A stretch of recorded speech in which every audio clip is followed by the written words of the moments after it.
Okay, so on my way home from work today, I was doing some thinking and I came to this conclusion that in life and like kind of we live in this very metric based society, if that makes sense, where we're always very focused on certain metrics to measure success, happiness, wealth, all of this stuff, like the amount of money you have in your bank account, the amount of followers you have in your social media, the amount of likes you get on your videos. Everything is measured in metrics. How much does your car cost? How much does your house cost? What are the things that you have? What are the metrics that build your life? Your money, your social status, your for actors, like the amount of awards they get, things like this. Everything is metric based, which isn't inherently a bad thing. Metrics are great for helping to measure things, such as the Billboard's Top 100 for songs, for example. I mean, it gives you a measure of what people are listening to and what are the top songs at the current moment. But also, along that, they're not a perfect thing either, because let's take, like I said, the Billboard's Top 100, for example. With the Billboard's Top 100, they are some of the most listened to songs and stuff, but that doesn't mean you're gonna like them. You're not always gonna love whatever's number one on the billboards. Everyone's got their own taste, their own unique personality, the things that they like, and things like that. So, metrics are useful, a great tool. They can help you gauge things in life. For example, when people say money doesn't buy happiness, I know a lot of people make the argument, well, money would solve a lot of my problems. And trust me, I'm right there with you. But if you had all the money in the world, it's kind of like that dichotomy. Is that the right word? Maybe I'm making things up. But it's kind of that thought that you have a ton of money, and if you had unlimited money, it would be great. It would be so much fun. You could do anything you want. You'd have no debt. You could buy whatever you want. But life would get boring. It would get stale. If you rely just on money and things and the materiality of the world, you're going to get bored of it pretty soon. And it's the same thing with metrics. Metrics, you cannot rely on them to determine your happiness. Like, you can't say, once I hit this many followers on TikTok, I will be happy. Once I get this much wealth, I will be happy. Once I do this thing or that thing, I will be happy. You can't rely on that. You got to look in and got to internal. Be happy with yourself. Be happy with the person you're becoming. Be happy with the things you can provide to others, the relationships you have in this world. Not everything is metrics based. Sometimes maybe you only have like four or five close knit friends, opposed to someone who is like the popular person and they know hundreds of people and all these connections. But how deep are those connections? They might not really be that deep. The very popular person might only know everyone on a surface level and they like the attention and the popularity they have. But if you had a close knit group of friends, maybe five, six people, maybe less, maybe only one person, you can have a very deep personal relationship with these people and really get to know them and care for them and help them grow as a person. They help you grow as a person. It's just this beautiful thing. So, more isn't always better, is the point that I'm trying to make. Metrics help measure where you were at in certain aspects of your life, but you cannot rely on them too heavily to dictate who you are as a person or dictate your happiness or your value of yourself. You have to use other factors, like your own personal view of yourself, not what others think of you, not what the comments tell you to think of you, what you think of yourself, the relationships you have with other people. Find the things that bring you joy, and you don't have to measure them on a metric. It's just, if you enjoy something, do that thing, chase that dream, and just pursue a life of happiness, I suppose. But I don't know, this is just a random car ride home from work thought that I had, so who knows if any of it is actually beneficial, helpful, realistic, anything like that. I don't know. In other news, we are 16 weeks out from our first show. So that's crazy. We're like under 4 months, I think, out now from our first show. So that's crazy to think. This time has flown by. We're getting lean. I'm really happy with where the physique is at this point in time. We are officially back into like prep, a push stage, fat loss phase, deficit, whatever you want to call it. We're in another push to lose some weight. We are down to about 170, 171 is where the body weight is kind of sitting at roughly. So that's pretty sweet. That's progress. We're down some weight, which is the goal. We're shooting to lose 2 pounds a week still. Calories are down. They are nothing insane. They're the same that they were before we went into our last diet break a few weeks ago, which just ended. We were in a month-long diet break. It just ended about a week or two ago. So the calories are down to what they were before the diet break.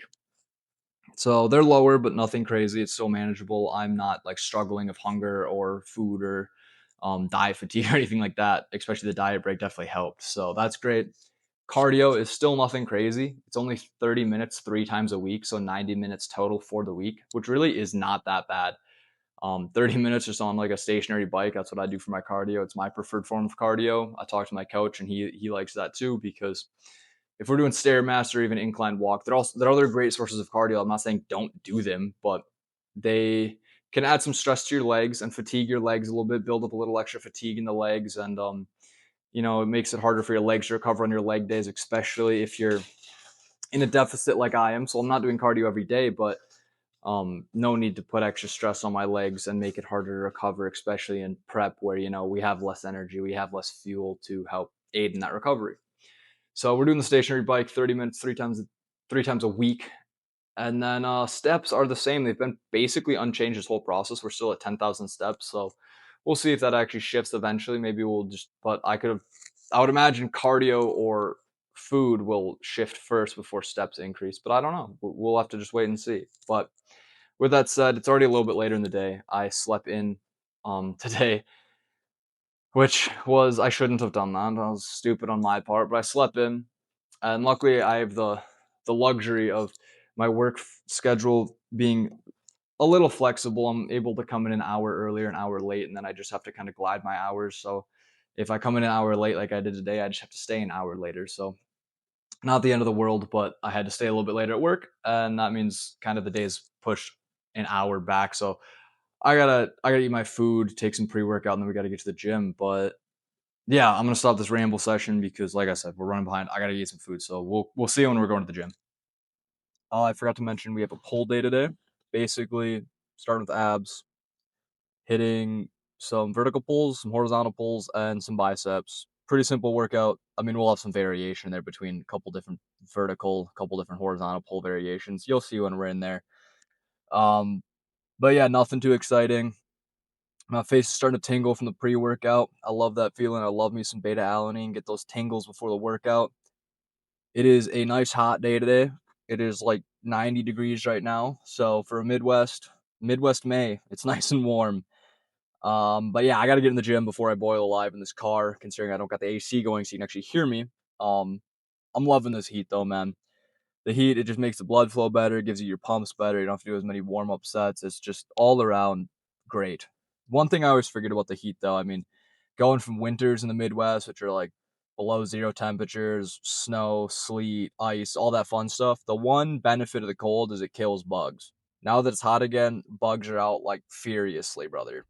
I've been walking my dog, and literally like yesterday, for example, when I was on a walk with my dog, we took an hour-long walk, mostly on like sidewalks or paved surfaces, right?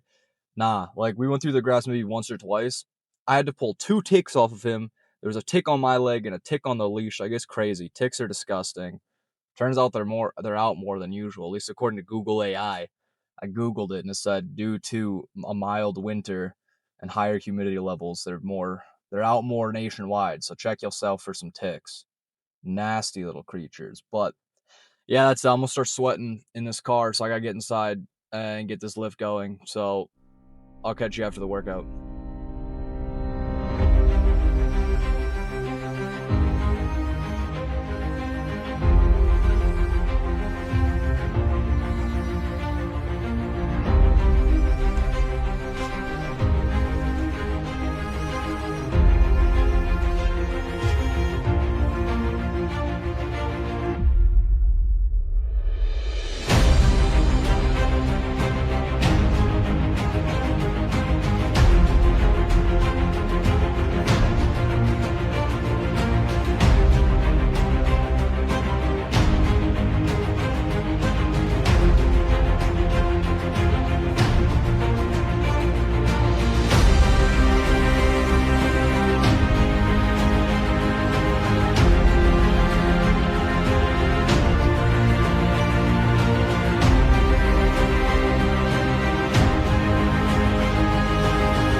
well, that was it for the workout. I also did some cardio afterwards. I had 30 minutes of cardio, like I mentioned. So with the workout and the cardio, it is late. It is already like 11 p.m. I should be in bed an hour ago, but I still have to eat my post-workout meal. There's beef and rice. I have about 5,000 steps to get, so 40-ish minutes on my walking pad. And then I got another meal to eat still before bed. So it's going to be a late one. Sleep is definitely going to be sacrificed a little bit today, but sometimes you can't control that. What do you do? You know, I mean, I could have maybe sacrificed cardio, moved it to another day. I could um, reduce steps for the day, but regardless, I'm gonna have to make a sacrifice in some regard today. But that's just life. Life happens sometimes. Sometimes things get moved around. You gotta just adapt and be able to kind of roll with the punches, you know. So that's that. The workout was incredible. I love working out when it's warm out. When the summer comes around, my gym, it's not the best insulated. So in the winter it gets cold, but in the summer it gets hot. And I like it hot in there. I feel like just the blood flow is better, the pump is better. I just feel like I'm more motivated to push harder if I'm like sweating too. I don't know what it is. Like if I'm sweating, I feel like I'm really putting in that effort. It makes me work even harder. And then you know your joints and stuff just feel good. You don't feel stiff or any achy feelings like that. Everything just feels good, at least in my opinion. I really like working out in the heat. I think it's 10 out of 10. But yeah, anyways, like I said, that's all I got for you guys this week. Like I said, 16 weeks out.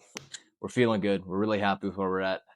Um, the prep scaries haven't really hit yet. Like, you know, I don't feel like brain fog, fatigue. I don't feel tired. My workouts don't really suck. I mean, sometimes they're maybe not as good as they used to be. Like, I'm not progressing in weight like constantly, like I would in a bulk, but like I'm feeling really good. Everything's feeling nice. So I'm excited to see where the rest of this prep takes us and how shredded we get before we get to stage. Anyways, that's all I got for you guys. Thanks for tuning in, and I'll catch you next Monday. Peace.